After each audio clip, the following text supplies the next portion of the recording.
Hello, this is Eric Strong from the Palo Alto VA and Stanford University, and this is the 20th and final lecture in this course on understanding ABGs. The title of this lecture is Bringing It All Together, using the ABG to create a unified model of human pathophysiology, and that's what I hope to do. The specific learning objectives are first, to become familiar with the measurements of total blood oxygen content, abbreviated CaO2, and oxygen delivery, abbreviated DO2. Second, to have an understanding of how the same knowledge used in analysis of an ABG can also be used to create a unified model of pathophysiology. And finally, to be able to incorporate ABG interpretation into strategies for diagnosing a wide range of pathologic conditions. To create our unified model of pathophysiology, I will first need to explicitly state the fundamental principle of human physiology. This is what all of the preceding 19 lectures have been driving towards. The primary purpose of human physiology is to enable aerobic respiration by delivering oxygen to cells and by removing carbon dioxide from cells. All organ systems and individual biochemical processes exist to support this purpose. For example, most obviously, the purpose of the lungs is to assist with this exchange with our outside environment, and the purpose of the heart is to pump the blood around the body, carrying these gases to and from the lungs. But consider what the purpose of the GI system is. It is to bring in carbohydrates and fats, which can be converted to glucose or other precursors of the Krebs cycle, which will then be ultimately used to drive oxidative phosphorylation. And the primary purpose of the neurologic system, which is to allow people to move around in the world and acquire the food that is then introduced into the GI tract. I'll acknowledge that this is extremely reductionist, but this is what our bodies ultimately do. Whether or not you realized it at the time, I have already reviewed the majority of the biochemical processes and systems which support aerobic metabolism, but there is one or two pieces left before we can fit everything together into a cohesive whole.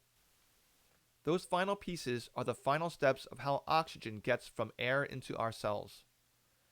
We have already reviewed the process of ventilation, by which oxygen enters the alveoli, and diffusion, where oxygen moves from the alveoli into the pulmonary capillaries. The last lecture covered transport, that is, how oxygen binds to hemoglobin. The remaining steps are how oxygen is delivered to the organs and peripheral tissues, and then how oxygen is extracted by cells at those locations. Let's talk about the oxygen content in blood.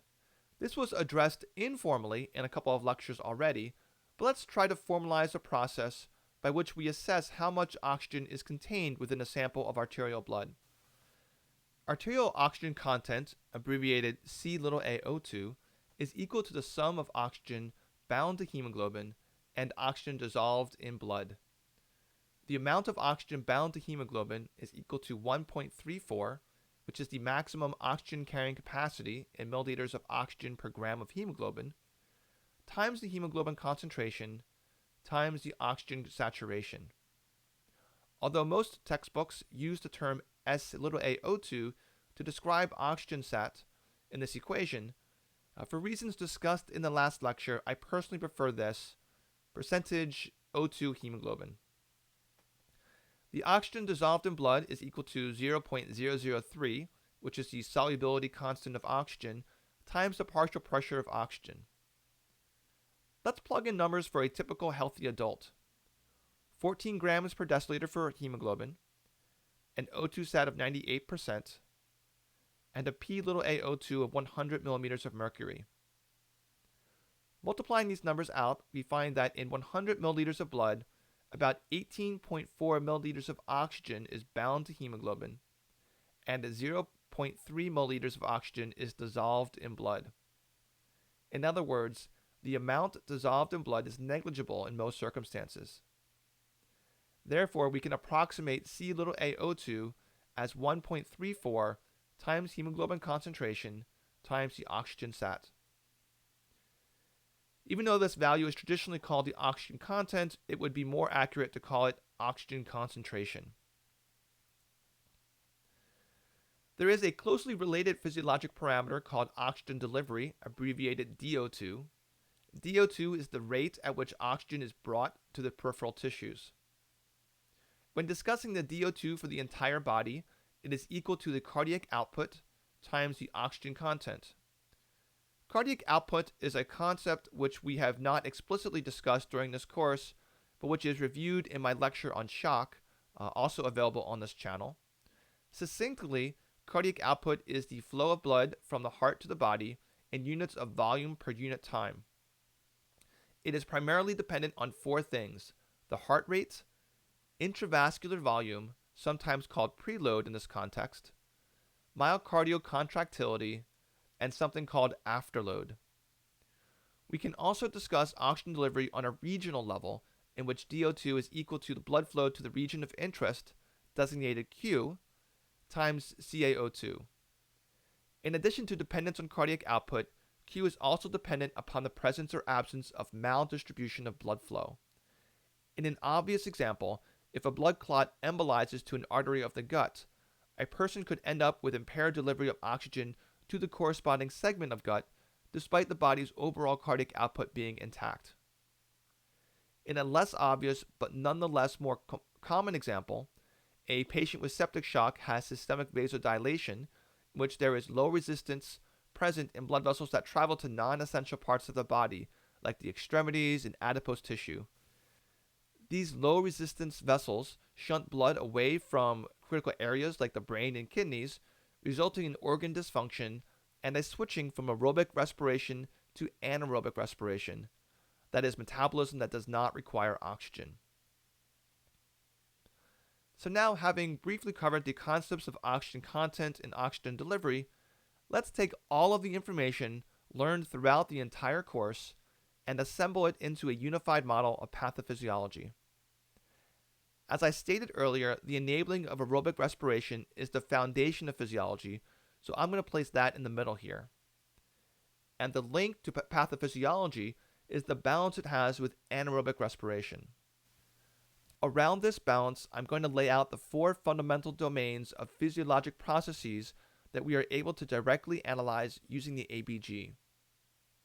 First is acid-base balance, most fundamentally dependent upon the kidney, and concisely summarized mathematically by the Henderson-Hasselbalch equation. Next is ventilation, which requires communication between central and peripheral chemoreceptors, the respiratory centers of the brain, and the lungs. The process of ventilation is summarized by the alveolar ventilation equation here. Continuing around, there is oxygenation, also dependent on the lungs.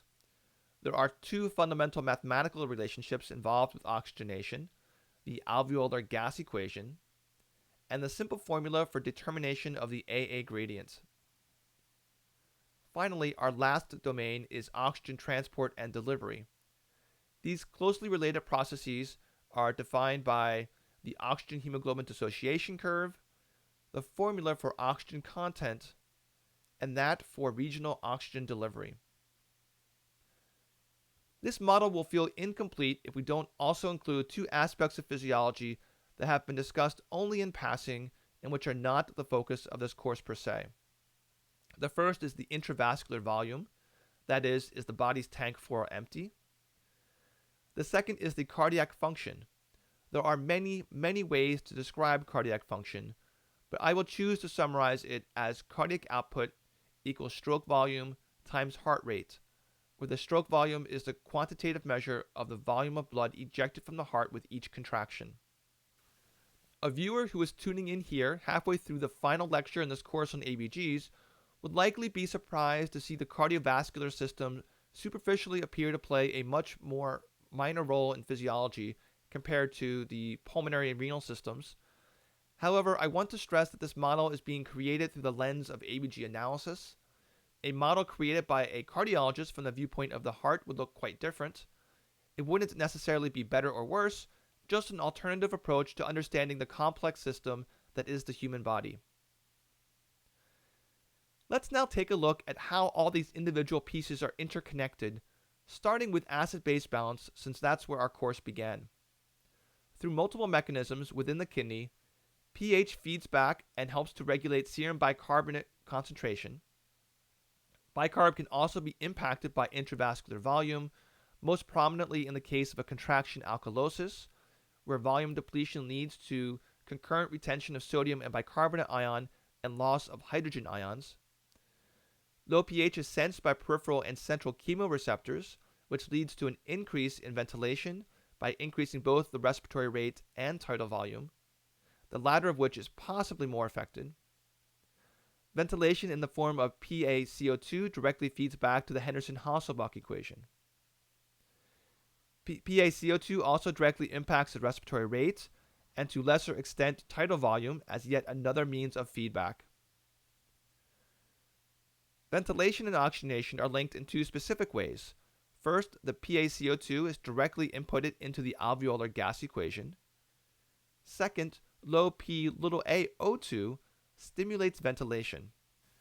Continuing our way around the diagram, pAO2 is also the primary determinant of O2 saturation via the oxygen hemoglobin dissociation curve.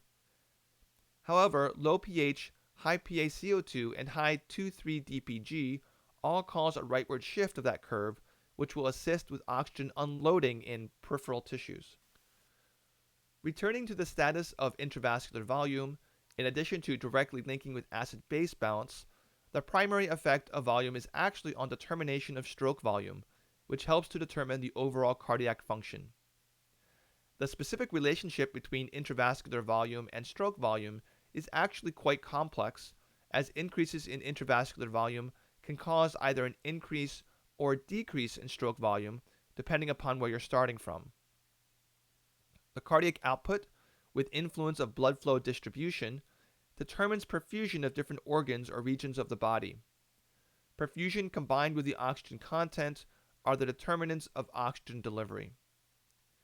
And ultimately, it is oxygen delivery to our cells relative to their oxygen demand that is the principal driving force behind keeping their metabolism aerobic.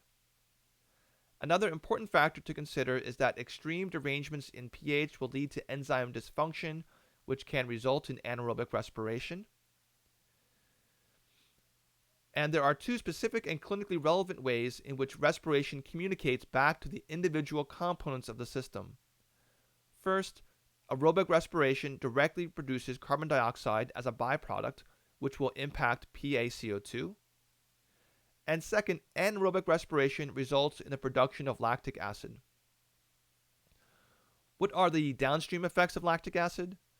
Lactic acid will, of course, drive down bicarb, which drives down pH, which increases ventilation, which lowers PaCO2, which increases Pbig-A02, which increases P-little-a02, which increases O2 sat, which increases CaO2, which increases DO2, which works to ultimately drive respiration back to the aerobic side.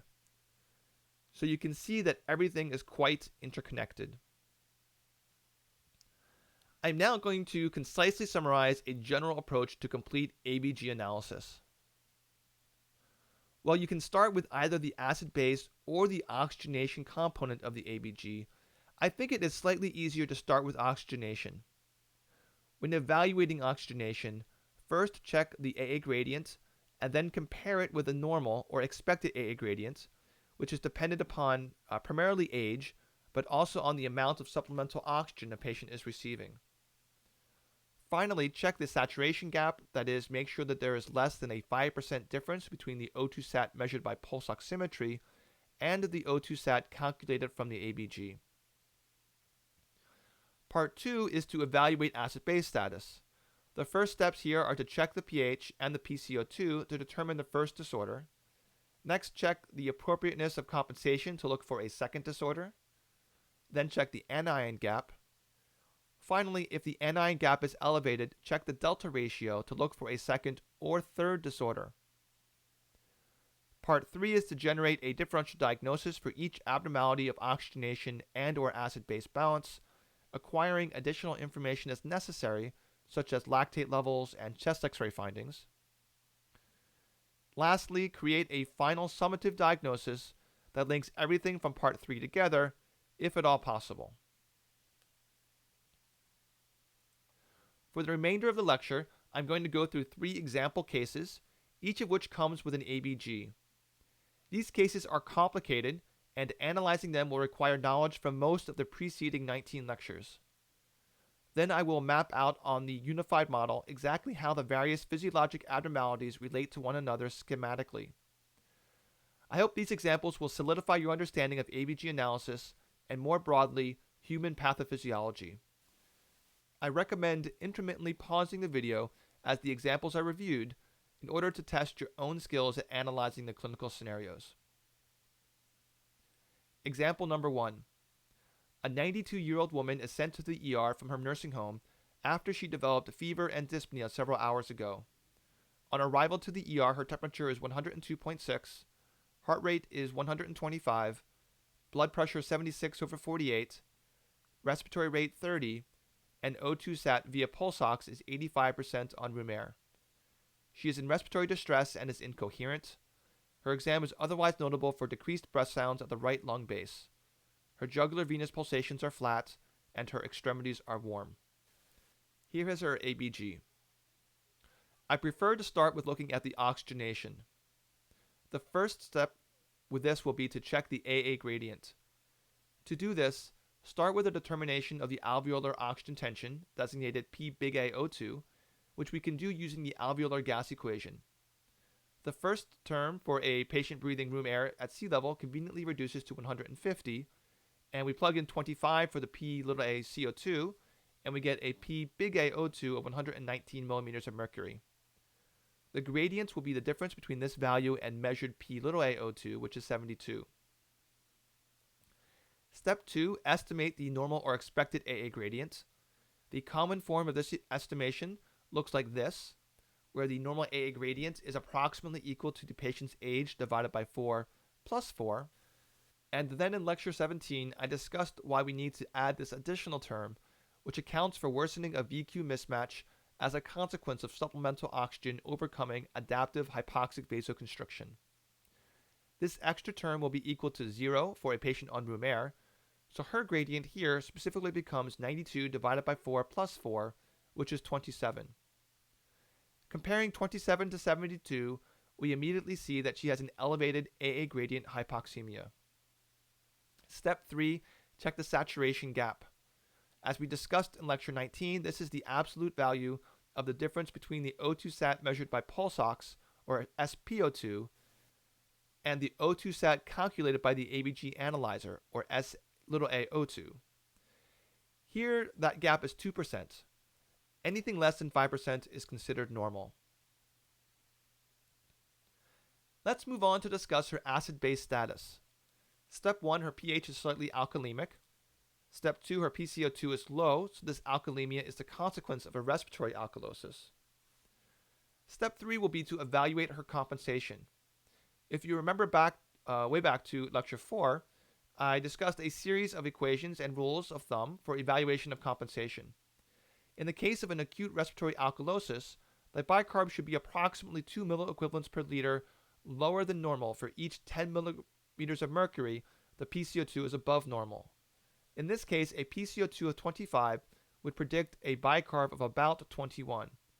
And although there is no specific rule about how close the actual bicarb should come to the predicted, I think 17 seems just a tad too far from 21. So I would actually label this to be inappropriate compensation. Since the bicarb is lower than predicted, it suggests the presence of a concurrent metabolic acidosis. This metabolic acidosis is not compensation for the respiratory alkalosis, but is rather a separate primary process. Step 4, check the anion gap. As discussed in lecture 5, this is equal to the sodium minus the sum of chloride and bicarb, and helps to determine the presence of a pathologic unmeasured anion. Here are the relevant electrolytes, and plugging in these numbers we find an anion gap here of 20. We then need to adjust the anion gap in the presence of hypoalbuminemia using this empirically derived formula. This patient's albumin is 2.5, which results in an adjusted anion gap of 24. Therefore, we now know that the metabolic acidosis identified in step 3 must be an elevated gap metabolic acidosis. Finally, step 5, since the anion gap is elevated, we should check the delta ratio. As discussed in lecture 6, this is equal to the change in anion gap from normal, which we typically say is 12, divided by the change in bicarb from normal, which we typically say is 24. Plugging in our numbers, we get 12 divided by 7, which is 1.7. If you recall from lecture 6, interpretation of the delta ratio requires to have a hypothesis about the likely etiology of acidosis, but most etiologies generate a delta ratio between 1 and 2, with the exception of ketoacidosis. Therefore, this delta ratio of 1.7 is appropriate given that we know for a fact that an elevated metabolic acidosis is present. In other words, there is no third acid-base disorder. At this point, let's come up with a differential diagnosis for each of these various physiologic abnormalities. First up, the elevated AA gradient hypoxemia. Although I presented a basic algorithm for this in lecture 18, in practice, all that will tell us is whether or not there is a shunt contributing to the hypoxemia. To get an actual diagnosis, we just need to use our brain a bit and go back to the history and exam. For this patient, the most prominent feature of the presentation is fever, shortness of breath, and tachypnea. This most clearly suggests pneumonia, but could also be due to a pulmonary embolism and the combination of sepsis and ARDS, along with a dozen other theoretical possibilities. The next step will be to check a chest X-ray, which in this case reveals consolidation of the right middle and right lower lobes, so this is probably due to pneumonia. Next up, the respiratory alkalosis. This one's easy. It's just the hypoxemia because the low PaO2 will in itself stimulate the brain's respiratory centers to breathe faster and deeper than normal. Finally is the elevated anion gap metabolic acidosis. Based on an algorithm presented in lecture 8, start with checking the lactate and ketones. In this, ketones are negative, but lactate is severely elevated at 5.5 millimoles per liter. So what's the etiology of the lactic acidosis? On the most fundamental level, this is asking whether there is systemic hypoperfusion present, regional hypoperfusion, or no hypoperfusion. Given the clinical scenario, including severe hypotension and warm extremities, systemic hypoperfusion seems most likely. When this is combined with sepsis, we can better state the cause of the lactic acidosis as septic shock. Now we're almost at the end of the case. The last step is to give a final summative diagnosis. Here, I'd say the patient has septic shock secondary to healthcare associated pneumonia, since she's from a nursing home, complicated by hypoxemia and the lactic acidosis. Although this is how I would personally summarize her diagnosis, there are many other ways that one could construct this with equal degree of correctness. For example, we could list her final diagnosis as healthcare-associated pneumonia complicated by septic shock. Depending upon your area of practice, this difference may be important for billing or coding, but for conveying useful information, both of these say the exact same thing. How does this woman's pathology map out on our model? I'm going to designate the primary problems with a red box and the secondary problems with a tan box. So her primary problems are an increased AA gradient caused by pneumonia and decreased perfusion caused by sepsis-induced maldistribution of blood flow. Secondary problems are the respiratory alkalosis caused by hypoxemia-induced stimulation of ventilation, a change in the O2 sat as P-A-O2 is the primary determinant, which will subsequently affect CaO2, and finally her lactic acidosis produced by anaerobic respiration will decrease the serum bicarb, which will then lower the pH further. We'll go through the other two cases a little more quickly. Example 2. A 45-year-old man is found unconscious in a park.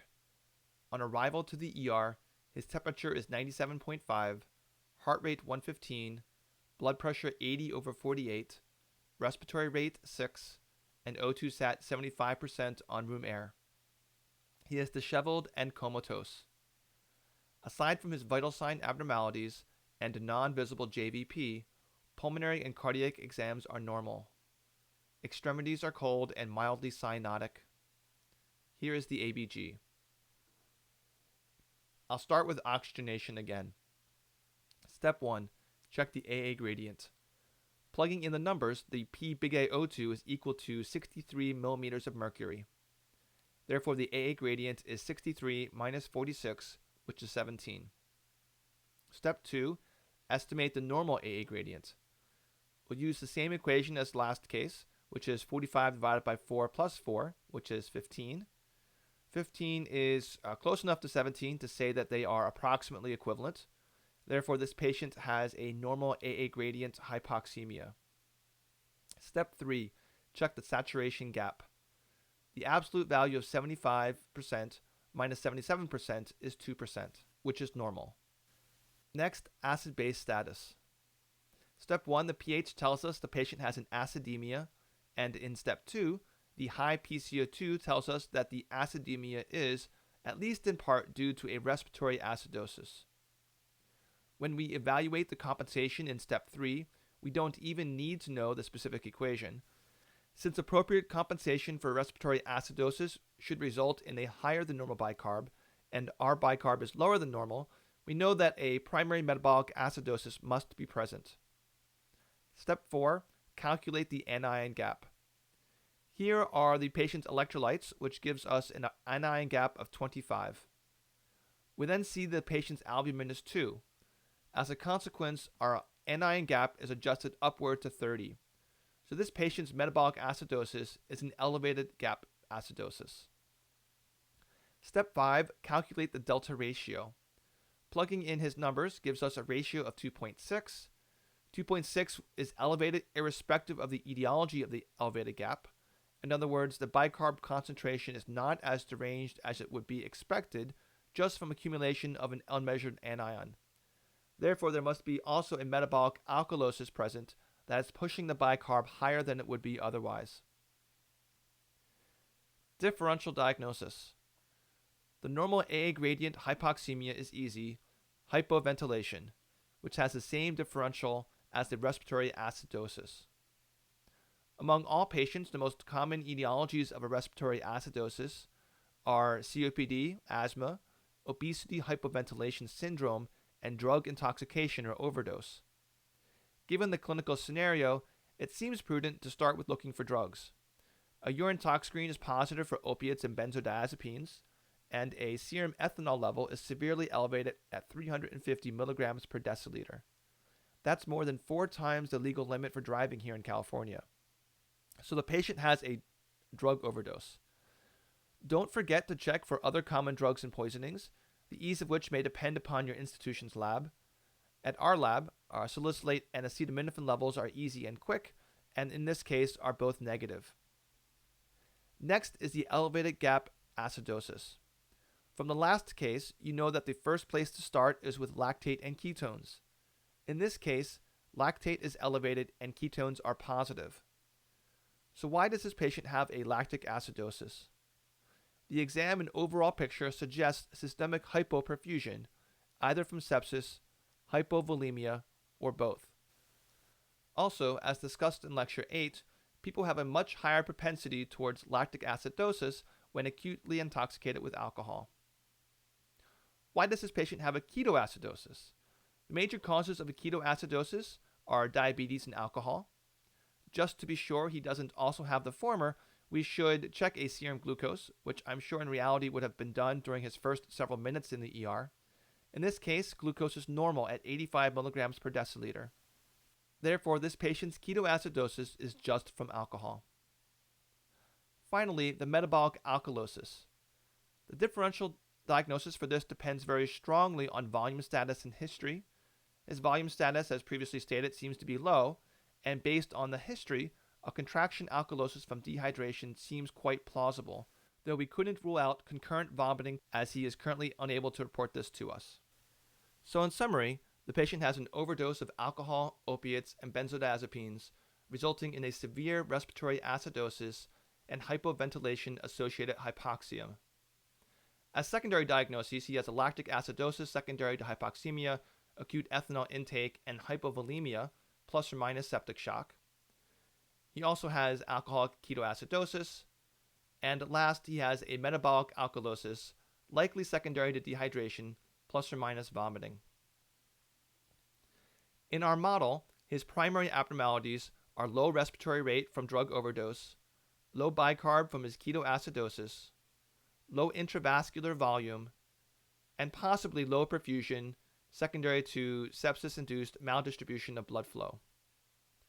Secondary effects include low stroke volume from the dehydration, production of lactic acid through multiple mechanisms, elevated PaCO2 on account of the low respiratory rate, hypoventilation-associated hypoxemia, and lastly, a contraction alkalosis helping to blunt his low serum bicarb. Our third and final example. A 48-year-old man with AIDS and depression is brought to the ER after he was found unconscious by a friend, surrounded by empty pill bottles. On arrival, he is comatose and cyanotic. Vitals: temp 99.5, heart rate 105, BP 95/45, respiratory rate 30, O2 sat via pulse ox 87% on 10 liters of oxygen via face mask. The remainder of the exam is normal. And here is his ABG on 10 liters of oxygen. Step 1. The AA gradient. In this case, the patient is not on room air, but on 10 liters of oxygen via simple face mask. There is no reliable means to determine his FiO2, but based on published empirical data, we can roughly estimate this as 60%, which is the maximum practical amount of O2 that can be delivered via simple face mask. Plugging in our numbers gives a P big A O2 of 403 and a gradient of 33. To estimate the expected AA gradient, we will actually need to use that extra term at the end of the equation. So we have 48 divided by 4 plus 20, which is 36. 36 is close to 33, so there is not an elevation of the AA gradient. An interesting question is whether the patient is even hypoxemic. The O2 sat via pulse ox suggests he is, but the P-A O2 is extremely high, which means he's not actually hypoxemic. This leads us right to the saturation gap. You may have already noticed this, but with step 3 we see that the saturation gap is elevated at 13%. The reason for this might be obvious, but I'm going to come back to it in a minute. Acid base. Check the pH, it's normal, but that certainly does not mean the patient does not have an acid-base abnormality. Looking at the PCO2 and bicarb, we see that they are both severely decreased. The only explanation is the concurrent respiratory alkalosis and metabolic acidosis. The pH is only normal because by pure chance, the effects on pH of these two disorders perfectly balance. Next, check the anion gap, which here is 15. With the adjustment for his albumin of 2, this becomes 20. So the metabolic acidosis already identified is an elevated gap acidosis. Since the anion gap is elevated, we check the delta ratio, which is calculated to be 0.7. This is too low. In other words, the bicarb is lower than it should be if only acid-base problem is too much unmeasured anion. Therefore, there is also a normal gap metabolic acidosis present. Now, our differential diagnosis. Let's start with the obvious, the saturation gap. The combination of an SaO2 much greater than SpO2 and cyanosis occurring at a relatively modest decrease of SpO2 must be the consequence of methemoglobinemia. There is nothing else that will do this. But if you would still want to confirm it with a methemoglobin level, we can check it here, which is 35%. In other words, 35% of all circulating hemoglobin has had one of its iron ions oxidized from the +2 state to the +3 state. This is almost always a consequence of medication toxicity. Since our patient seems to have taken an overdose, checking his medication list is a good place to start. Looking at his medical chart, we would see that his outpatient med list includes some antiretrovirals, Bactrim for PCP prophylaxis, and aspirin. Guess what? The sulfamethoxazole in Bactrim often abbreviated SMX, has been linked to the rare side effect of methemoglobinemia, which is probably dose dependent and thus much more likely in the setting of an overdose. Unfortunately, there is no commercially available test for sulfamethoxazole levels, so this diagnosis will be, to some extent, presumptive. Next, we have the respiratory alkalosis. Here's a near-complete list of possible etiologies divided into common and uncommon. Since we've just diagnosed a patient with methemoglobinemia, we know that the oxygen content in the blood is poor, triggering hyperventilation, though as recently stated, it isn't technically hypoxemia per se. In addition to the oxygenation issues, we also have aspirin toxicity on the list, and given that aspirin shows up on the patient's medication list, it is obviously prudent to check a salicylate level, which in this case is in the toxic range at 3.5 millimoles per liter. Moving on, we have the elevated anion gap acidosis. Once again, check lactate and ketones. Ketones negative, lactate very elevated at 5.5 millimoles per liter. So why is lactate elevated? Is hypoperfusion systemic, regional, or non-existent? In this case, I think it's impossible to say with certainty whether the problem is systemic impairment of oxygen delivery on account of the methemoglobinemia, or if the problem is poisoning of mitochondria on account of the salicylate toxicity. It's probably a little of both. Finally, there is the normal anion gap acidosis. For this, the first step is to check the creatinine. This patient's creatinine is significantly elevated at 3.5, which is presumably acute, since we are told nothing to suggest he has chronic kidney disease. Acute kidney failure is well described in the setting of both salicylate and Bactrim toxicity. Although all of our pathophysiology is accounted for, given the nature of his situation, it would also be prudent to check for the presence of other drugs, so for example, a urine tox screen and acetaminophen level, just to be sure that we haven't missed anything.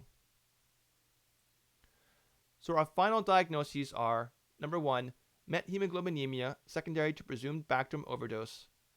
Number 2, lactic acidosis secondary to aspirin overdose and or methemoglobinemia. Number 3, acute kidney injury secondary to aspirin or Bactrim overdose. And 4, respiratory alkalosis secondary to aspirin overdose and or methemoglobinemia. This list sounds quite cumbersome, so I probably would further synthesize it and instead describe the patient's diagnosis more succinctly as an overdose of aspirin and presumed Bactrim, resulting in methemoglobinemia, lactic acidosis, acute kidney injury, and a primary respiratory alkalosis. Mapping this out because of the salicylate toxicity, a direct impairment of aerobic respiration is actually a primary problem, along with a derangement of the oxygen hemoglobin dissociation curve due to the methemoglobinemia, the bicarbonate because of the renal failure, and ventilation due also to the salicylates. Prominent secondary effects include an abnormally low oxyhemoglobin percentage and an excessive production of lactic acid, which further impacts the bicarb. If you're feeling a little lost after these examples, please don't be too alarmed. These are, in fact, among the most complicated ABG-related diagnoses you'll ever need to make in practice. So that's it. That's the end of this lecture on bringing it all together and the end of this course on understanding ABGs. So if you made it through all 8 hours, congratulations. I applaud your enthusiasm for learning, and I hope you found it time well spent. Please feel free to post comments or ask questions, and also check out the other videos on this channel.